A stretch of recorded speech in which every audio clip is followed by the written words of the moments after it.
oh, in order for me to be a better father, I need to be a better me. I need to learn how to communicate better. I need to learn how to love my wife better. I need to learn how to manage finances better. I need to learn. Welcome to Fatherhood Voices, breaking the toxic cycle. Dive in as real dads bear all, the mess ups, make ups, and every heartfelt moment in between. It's raw, it's real, and it might just change the way you see family. Welcome to another edition of Fatherhood Voices.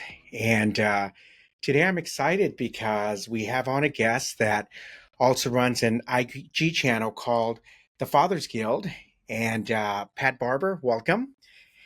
Stoked to be here. And this is going to be beautiful because we're going to be able to follow his journey on where the Fathers Guild was started and then just his content. So I know he has 4 boys. And I think age ranges from 11 all the way down, or 11 all the way down to infant.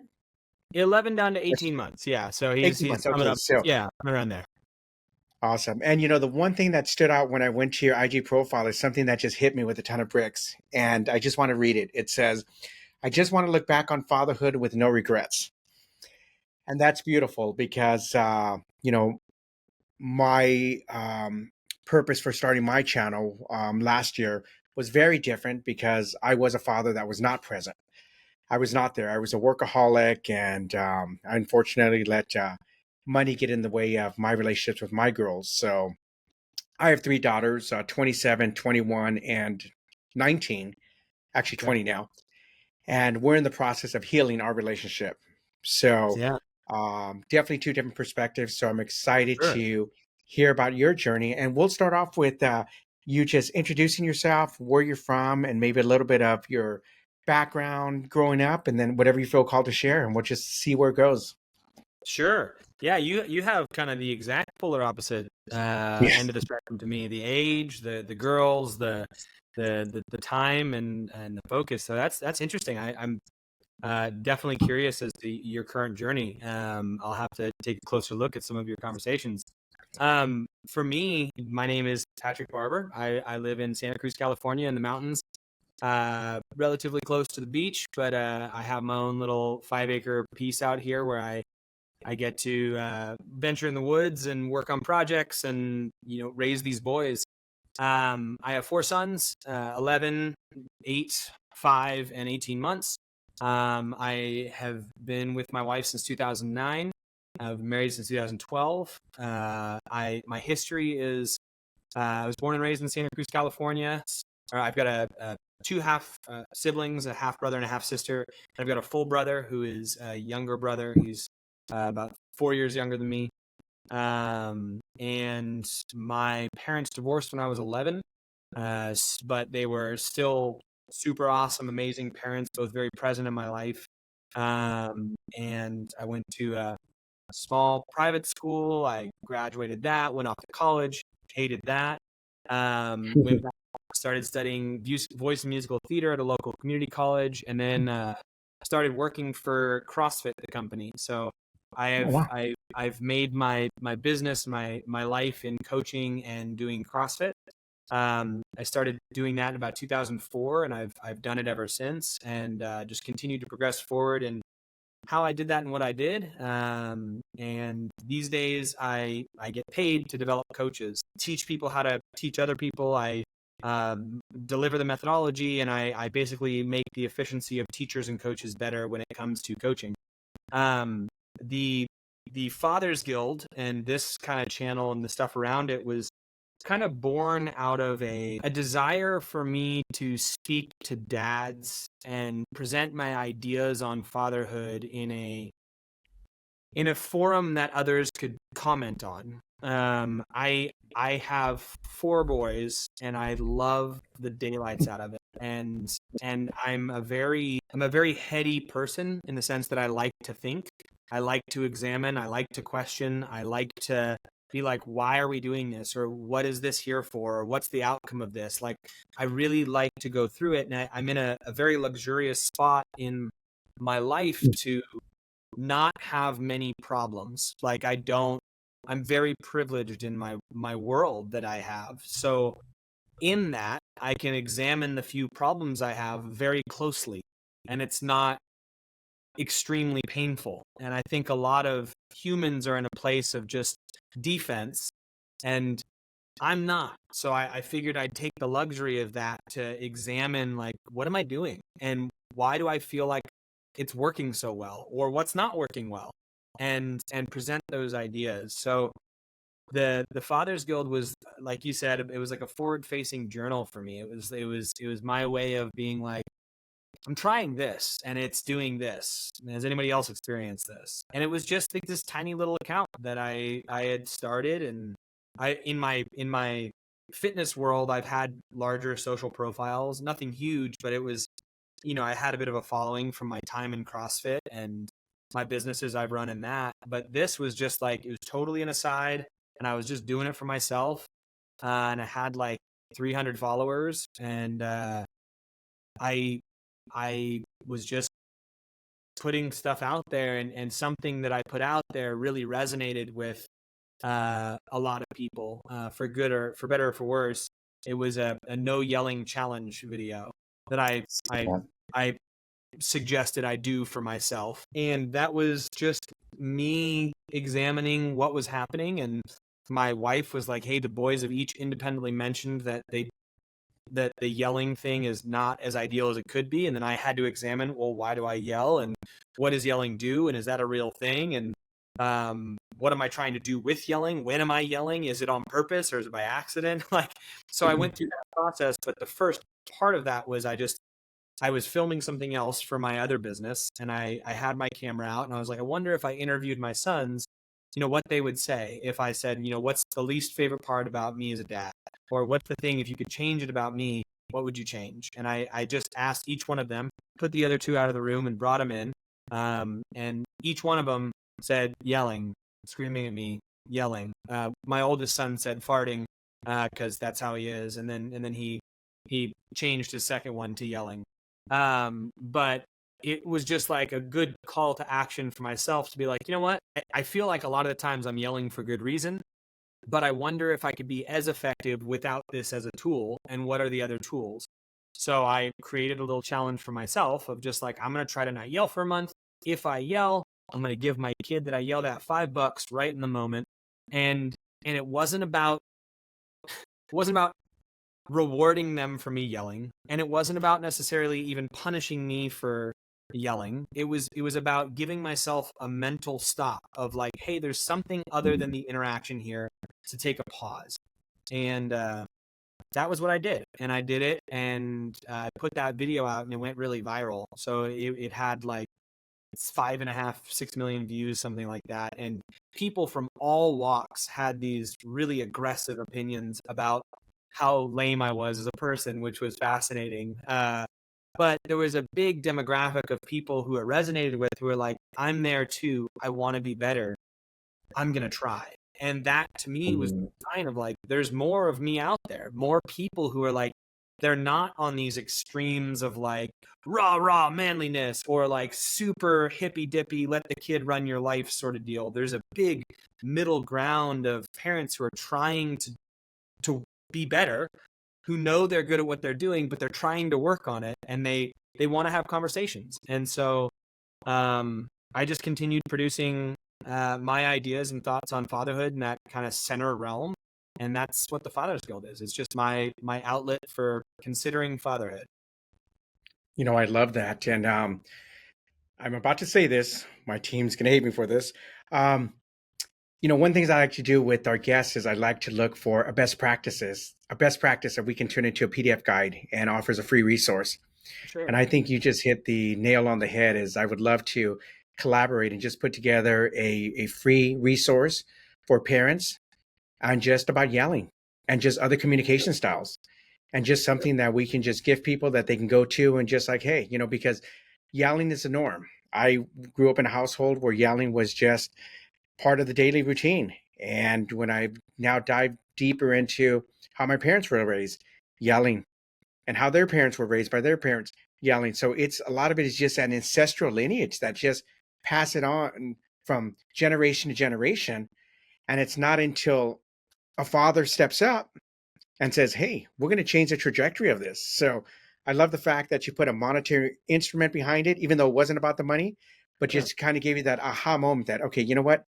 I need to take a look at this behavior and how to shift it. So Sure. if you're open to that, I would love to just collaborate on that. Um, For it's sure. I something mean, where, you know, full transparency. I'm not the yelling guy. I'm not the I'm not an expert on that. I'm just a dad who has done a few things. There's actually companies out there that fully do no yelling. Like they have all the resources and they do that stuff. Like I'm happy to tell you what I did.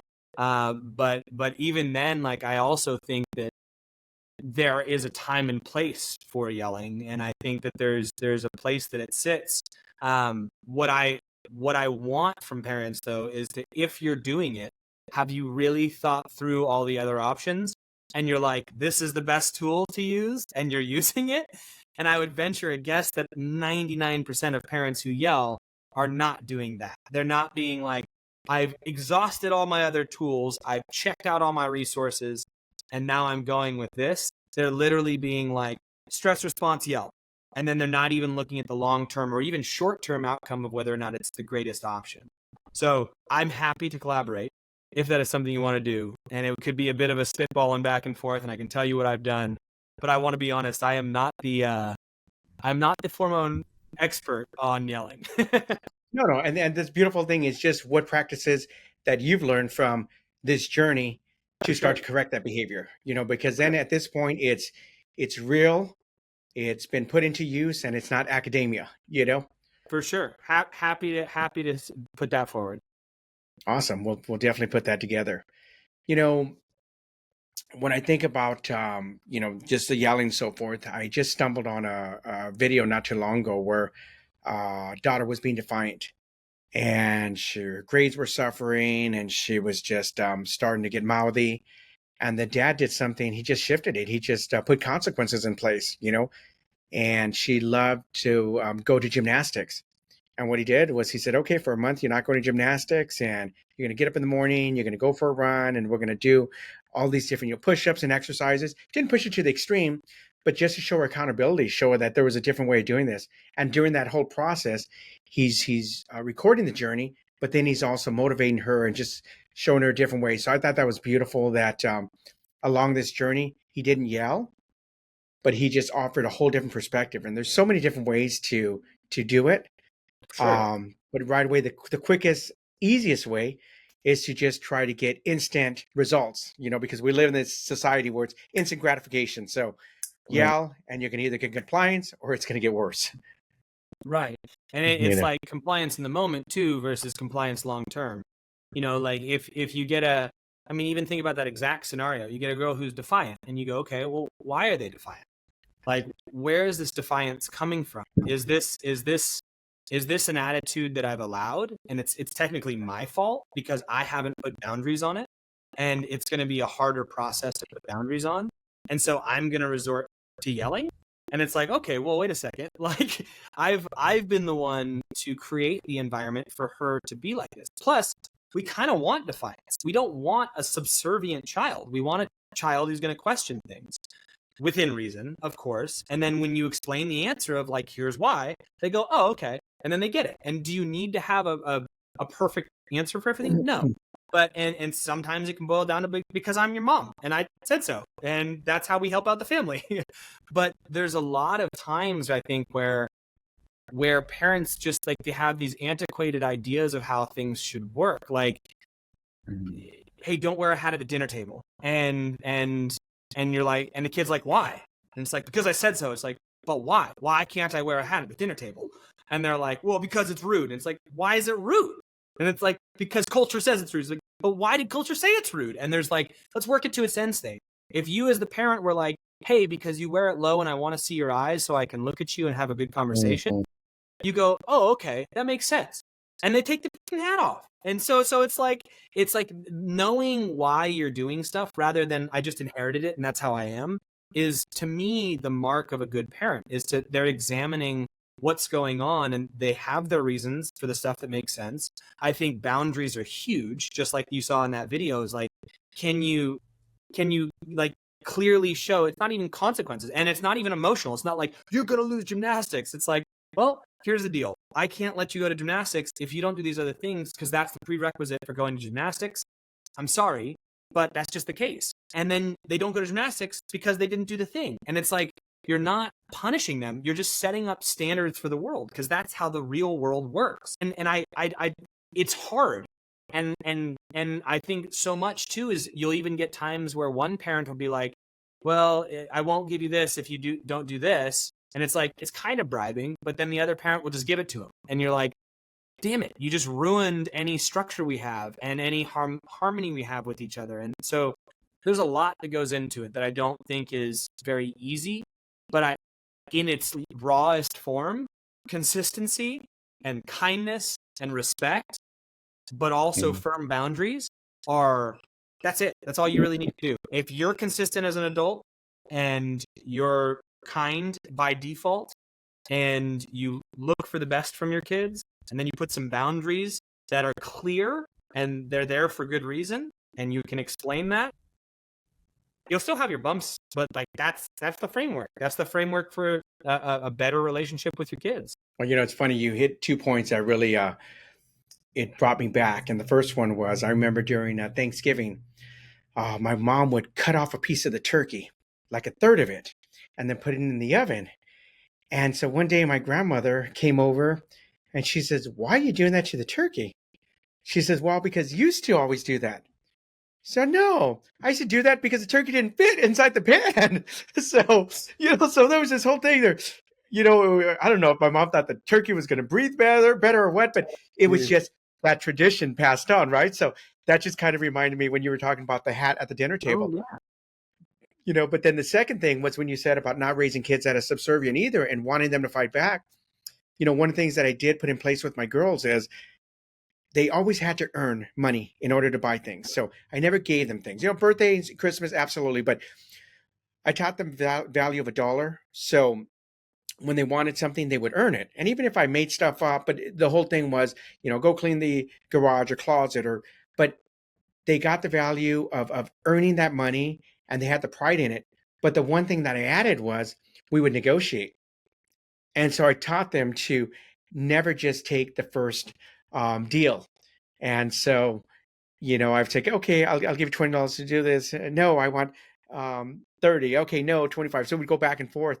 And that's helped them so much. Like I didn't realize that little shift of just teaching them the value of negotiations, how it's helped them, not only in school, when they were in school, high school, but also as they went into their first jobs and stuff and were able to negotiate an extra $1 or $2.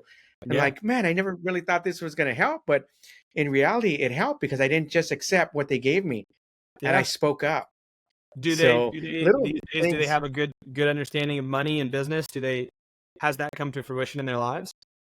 It's a work in progress. One of them does, and the other two think they know everything. So we're still going through that journey. That Dad, although he has a financial background in MBA in finance and business, doesn't know.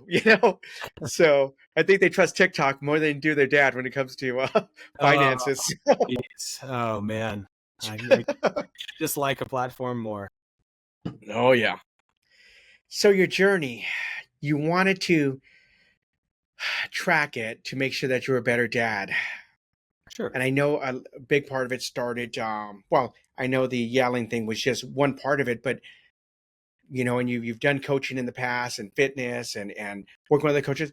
But what was it one day that you just woke up and said, you know what? I want to be a better father. I want to make sure that I'm doing things the right way. And you just decided to start this platform. Was there a certain incident that happened or situation?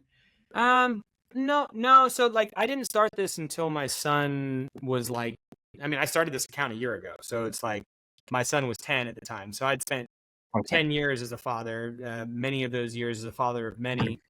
So I think my brain and my natural state of being is to examine what I'm doing and to be more efficient. Like I don't pretend to actually know anything until I've experienced it work many, many times. And if you understand anything about CrossFit, which is the space that I've been in, part of the methodology is examining what you're doing and making sure you've got measurable metrics that are saying you're doing the right thing. So ingrained in that is part of this kind of scientific method of like, hey, is this working? What does it mean if it's working? So let's first set a standard for what it means to work. And then let's see if the things that we're doing are giving us this standard. So my thought around fatherhood has been relatively analytical from the beginning of like, okay, well, what's working? I mean, everything from like when I change the baby's diaper, what works the best? What style works the best? How many wipes do I need to grab out? Is it 3 wipes or is it 4 wipes? Well, on average, it's 3. Most of the time, I end up grabbing a 4th anyway. But if I grab out 4, it's almost guaranteed by Murphy's Law to be only a 2 wiper. And then I got to stuff 2 back in there, you know? So like 3 is a happy medium. And you know, when you're examining what you're doing, that also comes into play with personal development. And I think that a lot of becoming a better adult and parent and father is recognizing your own inefficiencies as a human. And here's what I would say is when I was trying to raise my boys, I thought that I would be able to teach them. And I'm a coach and I'm a teacher. That's what I do. And I develop more of those. So I was like, okay, I'll teach them how to do this stuff. And I realized pretty quickly on with my first son that they don't do what I teach them. Not at these ages, not at the until their brain is developed do I think they're going to really listen to me when I'm like, here's the mechanics of a blah, blah, blah. Like, here's how you change a car tire. Like that stuff is super boring and lame to them until they're like 18 and have a car, you know? So they didn't really listen when I taught them, but what they did do is do everything that I did. So every part of them was a reflection of me. Who they were and how they walked through the world was just for better or for worse, was a reflection of me. So that when I realized that, and my son was probably about 4 and my other one was just relatively new, it was like, oh, in order for me to be a better father, I need to be a better me. I need to learn how to communicate better. I need to learn how to love my wife better. I need to learn how to manage finances better. I need to learn how to work harder. I need to learn how to not swear as much. I need to learn how to, I actually don't believe that one, but things like that. I needed to work on myself in order for my kids to take it on board. And that was far more impactful on having good kids than trying to teach kids stuff. So that was the center of it, and I've done that since then, trying to be better as a human. And then the Instagram account was just like, I'm a creative guy. I like to create, and I didn't have an outlet for it that I cared about, and I really care about fatherhood and parenting. So I was like, there's not many voices that are not end of the spectrum voices. So why not be someone in the middle who just presents what I'm doing and having success with, or not having success with, and see if it resonates with people. And it did. I love that. You know, let me ask, because you're on this CrossFit journey, this has been your background. Have you introduced your kids to CrossFit, even though they're smaller, but just smaller exercise? Is that something that you plan to do, to be a family a CrossFit family, I'm going to call it? For sure. But I'm on the sunset years of my CrossFit enthusiasm. So I love CrossFit more than ever, but it's not something that I need to shove down others' throat. I see the value of it more than I've ever seen, and I love it more than ever. And I see its true meaning deeper than I think probably many people you know have ever done. But I don't see the need to force people to do it. If people want to actually be fit, there is no program that exists better than CrossFit for making them fitter as a human, both physiologically and psychologically. There are so many intangibles built into the program that are amazing. With my kids, I don't need to make them do it. I need to live it. So they see me train. This is my garage. They see me train. They see my wife train. They understand what training is. Sometimes they join us. Most of the time they don't.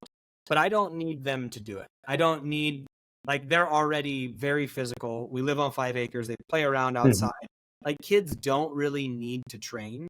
They're not getting much from it other than they're building body awareness. It's actually probably better for them to play sport. It's more about having fun. And if I can show them that training is fun, then that's what I'm going to try and do. I'm going to train in a way that's like fun, quick, get it done. It's part of life. It's what you do. So as they grow, they see that as the example. And when they want to train, they go off and train. So I see the families that like get the kids in there and they do the thing. Like, okay, like if you're either going to have one thing where the kid's totally into it because he thinks that that's what his parents want, or you're going to have the kid completely rebel and just not do it. And then you've screwed that up in their head forever. So I don't know. I'm not forcing my kids, but if they want to do it, they're always welcome. And I love that you're just a working example of it, and you'll give them the option to be able to do it and not, force it down their throats. For sure. And I think I was just thinking about this the other day. I think there's some great places to give kids autonomy. And then there's some really terrible places to give kids autonomy. Like, I think when you give kids autonomy in like over their physical being and how they navigate the world, like you let them climb a tree that you think is maybe a little too high for them, or you let them jump into a pool that you think is a little too deep for them, but they can swim and you're right there. Like, I think giving kids freedom to explore is huge. It gives them so much confidence to climb up on a table, to climb up in a tree, to jump a fence, to do a thing, to learn how to whittle. Like, that kind of autonomy, I think, is really important, where you're not sitting over them and protecting them at all times. But like, there's other places, and I think working out fits into that. It's like, hey, want to come train with me? No, that's fine. But I need you to be outside for the next 3 hours. And it's like, cool. And then they're outside and they get to choose what they want to do outside. But there's other places, I think, like freedom over all the food they eat and what they get to eat for dinner every night. I think that's a horrible place to give kids autonomy. Yeah, we're going to make you choose whatever you want to eat. It's like, no, you're not. You're going to eat what we eat, and that's it. If you don't want to eat it, you don't have to eat it. There's fruit. You can eat the fruit. But I'm not going to let you dictate our dinners. That's a terrible place to have a back and forth with a child, as well as many others. I dropped a very controversial reel in the last couple of days, and it's unfit dads make unfit parents. What are your thoughts on that? I think people who are unfit, physiologically representing a misunderstanding of how to live well. Fitness is not about what you look like at all. Sure. And the pursuit of fitness as an aesthetic means is asinine and shallow. And the idea that you need to look a certain way, I think, is just as toxic as anything you could put out there to a kid. Having the physical capability and working hard physically, I think, is a cornerstone of being a capable human and being both valuable to yourself and the world. And if you're not pursuing that through difficult work or training, then I think you're missing out on a component of being a human, which means that you're going to probably raise kids who have a similar deficiency there because they're going to model your example. So I don't think it's as black as white and white as your statement, because you probably made the statement to be slightly controversial because that's what gets seen on social media. But I do agree with the sentiment of, like, if you are unfit, like you walk up a flight of stairs and you have a hard time breathing and you're not pursuing not being the case. And we all have ebbs and flows in life where we have to take time off from training and stuff like that. But I think you're missing out on part of the human experience, which is feeling confident in your own skin to go do whatever life asks of you, to throw your kids in the air, to, hey, Dad, I want to go kick the ball outside with you, and say yes to life, essentially. So I do agree with the sentiment behind it, but I think the statement that you made is too black and white for me to be like, yeah, I agree with that. Yeah, and and a big part of that was to bring awareness to it. For sure. To bring awareness to it, where people are like, hey, I started my fitness journey again last year, Nice. The beginning of last year. So I had kind of put it on hold for a couple of years and just kind of got that dad bod. And then what happened was I got in this moment where, like, no, okay, now I need to start working on me, because I need to be here because now my daughter had a baby and I want to be here to enjoy the years. Yeah. And so then fast forward, back in October, I got caught in a riptide, and I had been swimming and doing cardio. I ended up losing someone. It was me and two other people out there. One person drowned. The other person, we were able to stay afloat. Where was that? And this was in Costa Rica. I was at a oh my at a God, retreat. I think I heard about that story. So that's so what happened was I attribute, because I was out there dog paddling for about 17, 18 minutes, helping someone else. And I was towards the end when they finally help came. But I look back and when I reflected back on it, had I not started my fitness journey months before and not, I don't know, for some reason, I was just doing a lot more cardio, going in the pool, I wouldn't be here today. Yeah. And when I thought of why I was doing the journey, I know it's to become healthier and it's because I wanted to be here for my kids.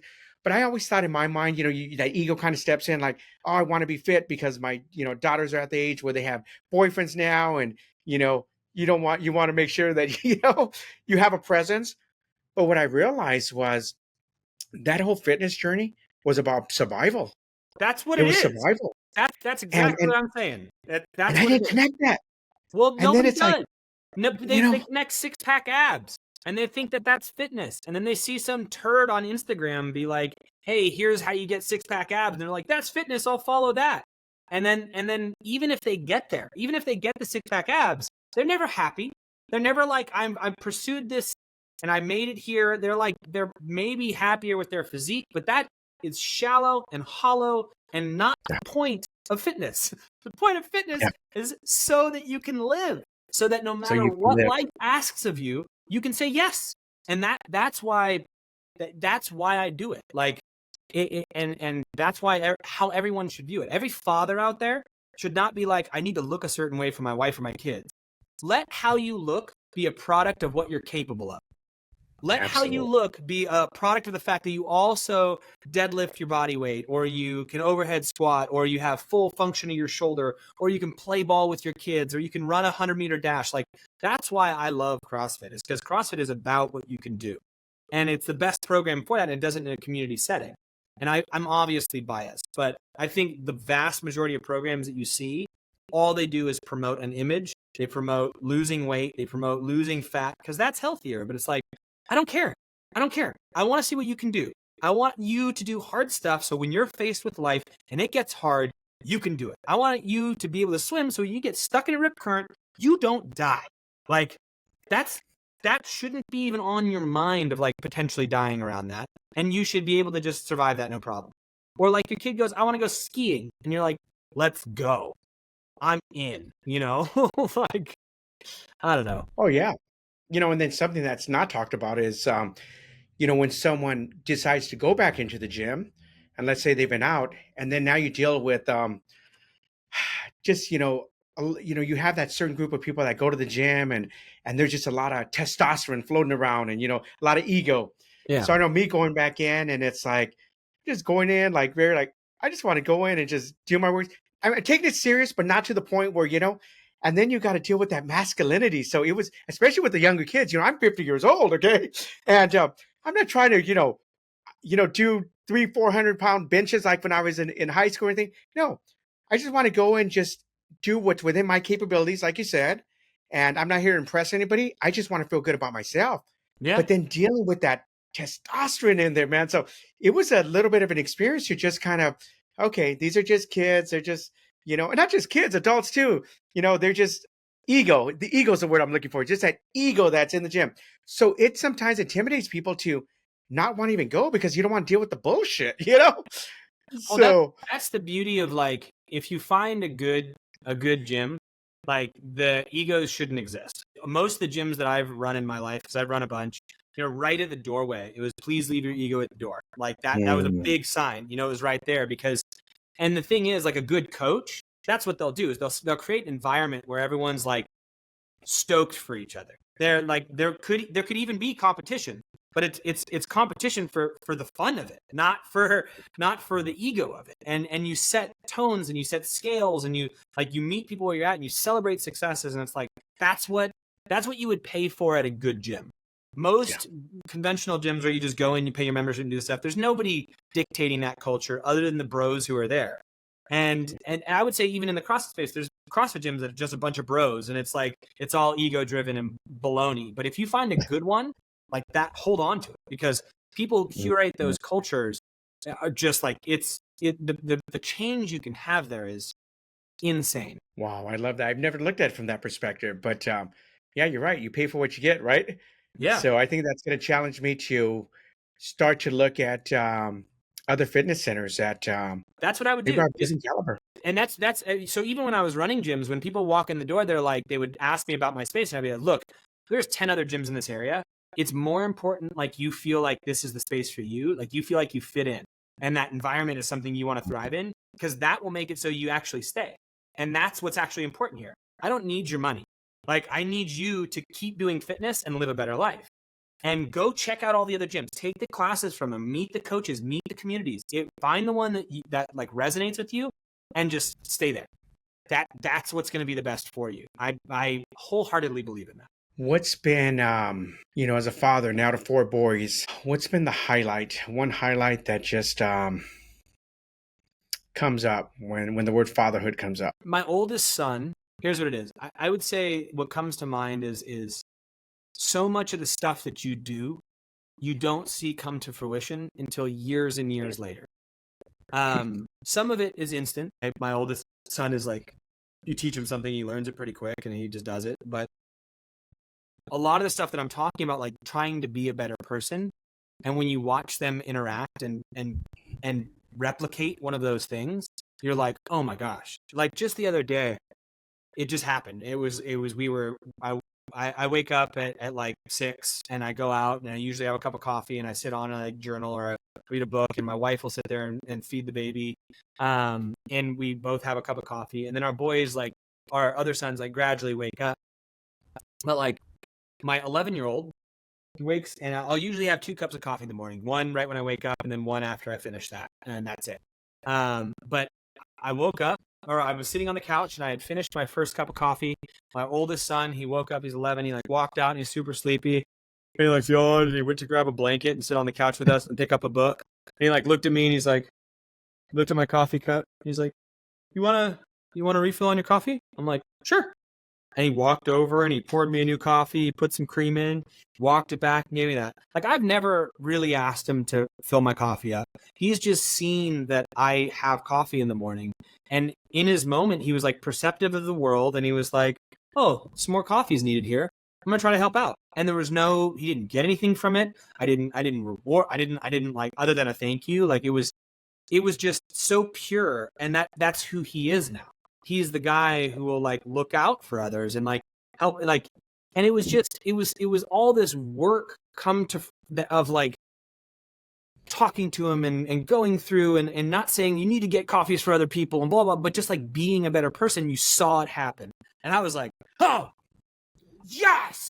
Like, yeah. Like 11 years down the road, it's working, and and then there's other stuff. Like my second son is super athletic, and I knew he was good at stuff, but like we just did this junior lifeguard competition, and he dominated. Like I didn't know how good he was going to be, but he dominated by like hundreds of meters ahead of people in run, swim, run, like, and just smile on his face the whole time. Was just like, started the relay, ended the relay, won the relay, like it was really cool to see him come into his own. So, and then he got nominated by his crew for like most inspirational. And then my oldest son was like captain of the beach, and like just things like that you're like, I have no expectations of them. Like I'm not the father who's like, you need to do this, or you need to be here. Cause that was me. I did everything. Like I was a CrossFit Games athlete for many years, highly successful in all that stuff. My wife is the same thing. That's where we met, was competing. Like we have this competitive background, and we've never wanted them to like have to do it. So it's always been like, you can if you want, but to see them come to fruition on their own in it is just like, oh, this is so cool. So those are. It's funny because I was having breakfast the other day with someone that works for me that does a lot of construction projects. He was sharing a story that his 19-year-old son just took him out to lunch just a couple of days ago and wanted to thank him.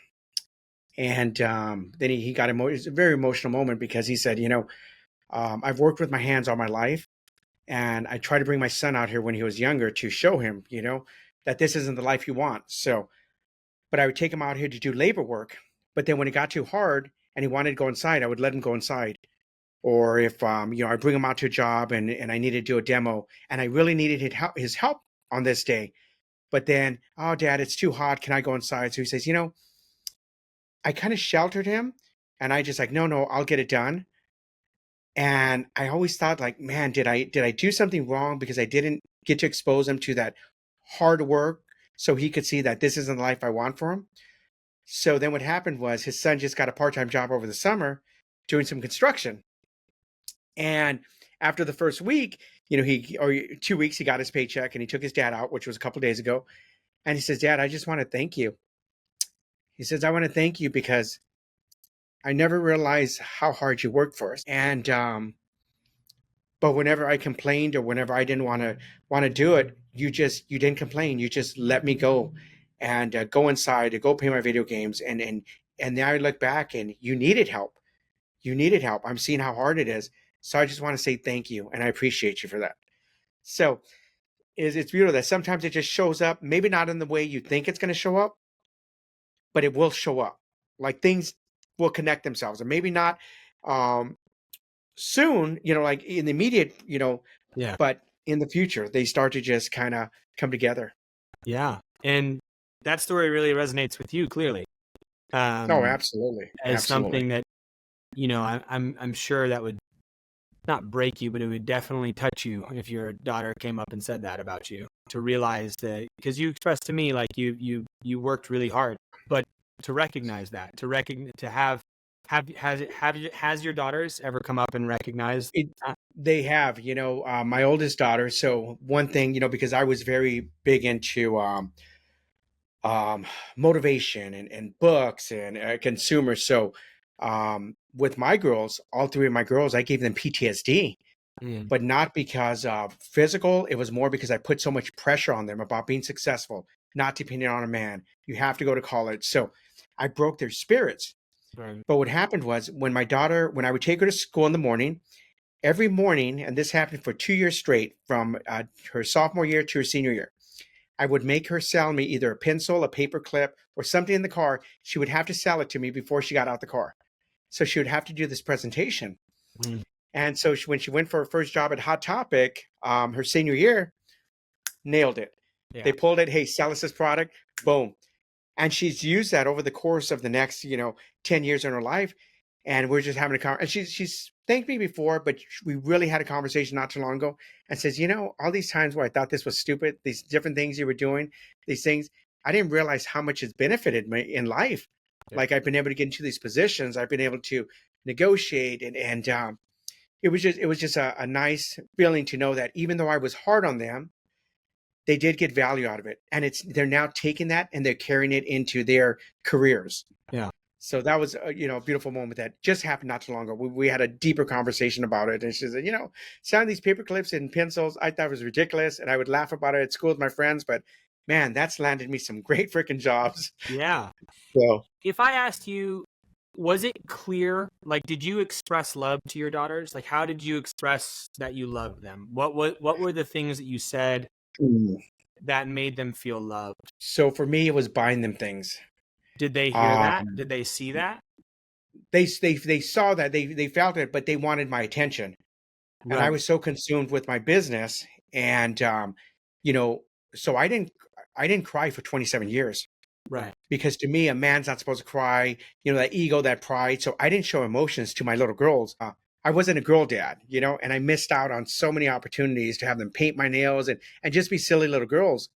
Yeah. My thing was, the way I showed love in my mind was, well, I got to go on work. I have to go continue to prospect for business. So here's a doll. Here's a Barbie house. Here's a PlayStation. Yeah. And having a conversation just in the last couple of years as I started this journey, it's like, Dad, we didn't want all these things. It was nice that we had these things, but we wanted your attention. We wanted your love.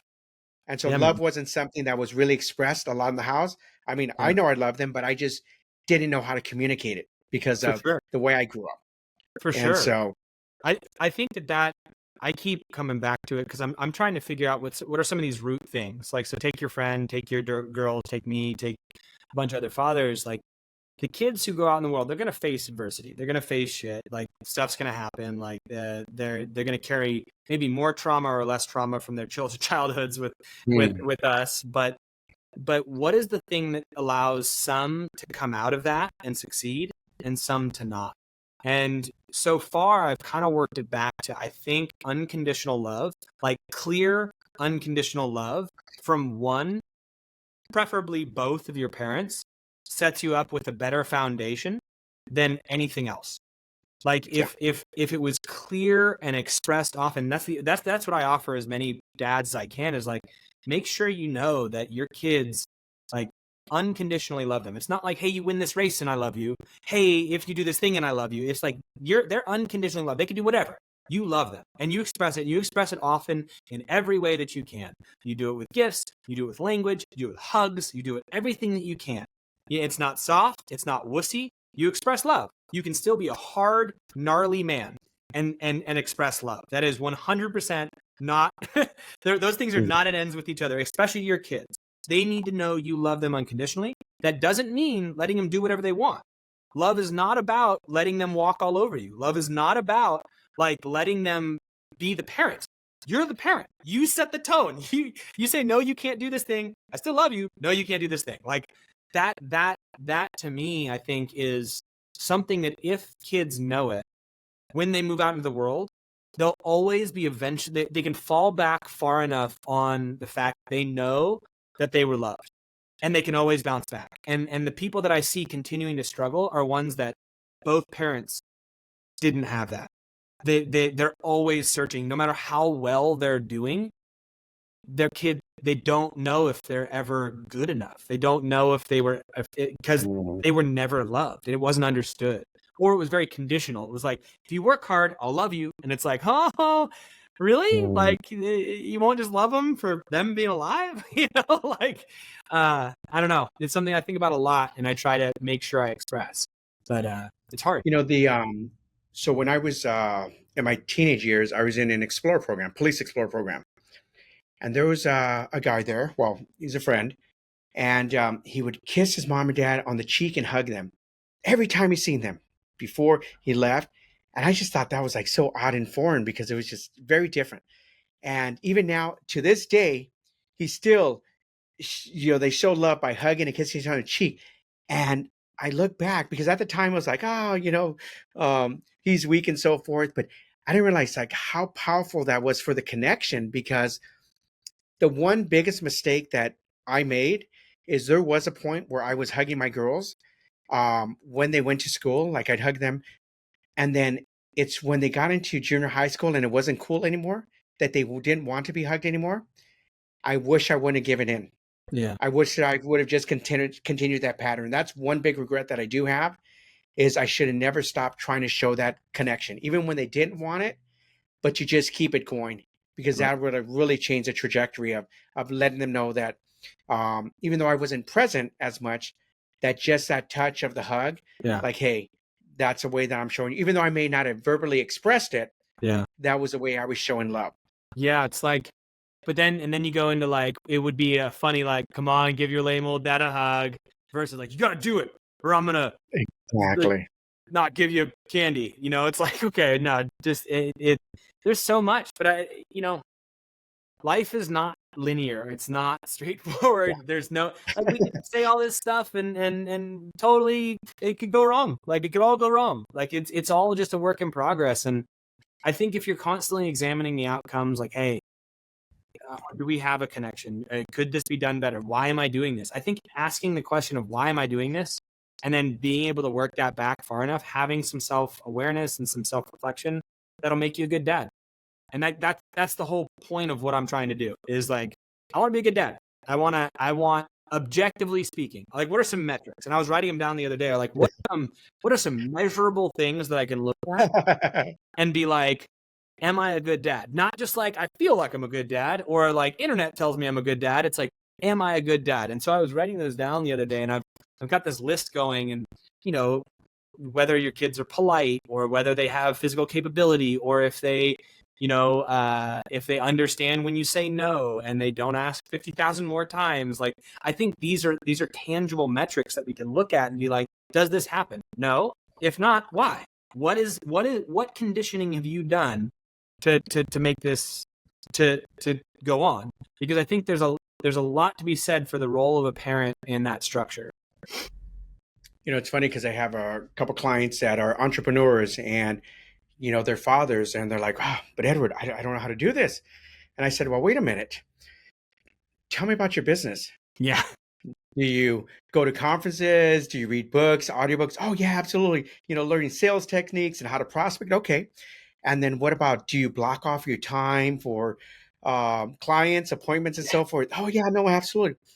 Dude, same fucking thing. It's the same thing, Same bro. fucking thing. Yeah. Dude, you educate yourself on, the resources were out there, Oh, yeah. but it's just, I made a choice that it wasn't important. What was more important for me was generating income. And now I'm feeling the aftermath of it when all along, okay, I was consuming business books. I was consuming motivational books, sales books. Why couldn't I consume some books on fatherhood? Why Totally. couldn't I consume some books on bettering my relationship? Totally. When it came to appointments, oh yeah, I'll block off the time that I need for my clients, my real estate clients, but why couldn't I block out time for my kids? Yeah. Why couldn't I do basically the same steps, the same concepts that I put in place in my business to make it successful? Why couldn't I just mimic and copy that and replicate it in my family? Totally. That, it was right in front of me. Yeah. But it didn't click till just a couple of years ago. It's like, oh my gosh, struggling with this whole fatherhood thing. Fatherhood is like running a business. If you put the same principles in play. Well, what's interesting though too is like, let's take running a business. You can have two different kinds of running a business. You can run the mechanics of the business, like just the raw numbers and the data, and that can get you so far. But if you understand the people of the business, it's a totally different style of leadership. And depending on the business that you're running, you're going to have to be better or worse at one of those two things, right? But if you look at the great organizations, they do both. The great organizations, and the not necessarily the ones that make the most amount of money, because I think that that's an attempt to exploit people, but the ones where it's like, these are companies that people love to work for, and they make a shite load of money, and they're run really, really well from a mechanic sense. They have a great product, and the people are taken care of in a way because there's a lot of work on leadership and roles and like standards and boundaries and communication. And it's like, that's a good fatherhood business, like you can't just have one. You can't just put the mechanics in place and be like, okay, here's the numbers, here's the hours. It's like, okay, but you also can't be just lovey-dovey, like, okay, we're just going to do people. It's like, it's got to be this connection of the two. And it's this, I think that's what a good relationship is, like with your wife. Like one of you is going to bring a little bit more of one or the other side, and you balance each other out and check each other when one's going a little too far and one's pulling a little bit too back. And it's I don't know, that to me is a fully functioning household. Is that clearly sees that there's two sides to this, is always trying to improve, and is keeping each other in check on everything. Yeah, it's hard. No, absolutely. And, especially if you're in sales, it's all relationship based. Oh, yeah. And when you look at the family, your kids, it's all relationship based. It's all, like I said, it's all in unison, and there's metrics. There's metrics. Just like if your client's going to come back to you, a repeat customer, if your child's going to reciprocate the love, So, Yep. But man, what a powerful episode. Any closing thoughts as we start to bring closure to this episode of Fatherhood Voices? And like I said, I love, like I said, just the journey that you're on, and I love the fact that you're wanting to be a better father, and you're just using your platform to be able to just track your progress and just educate people on your perspective of fatherhood. Yeah, I think final thoughts is just like, I don't know what I'm doing, but I'm totally willing to try stuff out and pay attention to the outcomes. And if I could offer anything to anyone, is like, pay attention to what you're doing and see if it's actually getting the outcome that you want. So first, what outcome do you want? Be as specific as you can. And then examine the things that you're doing. Is it giving you that outcome? If not, maybe don't do it anymore. Or if it is, then keep doing it. Or maybe examine why it's giving you the outcome, and is there a better way? And you have to also think about short-term outcomes versus long-term outcomes.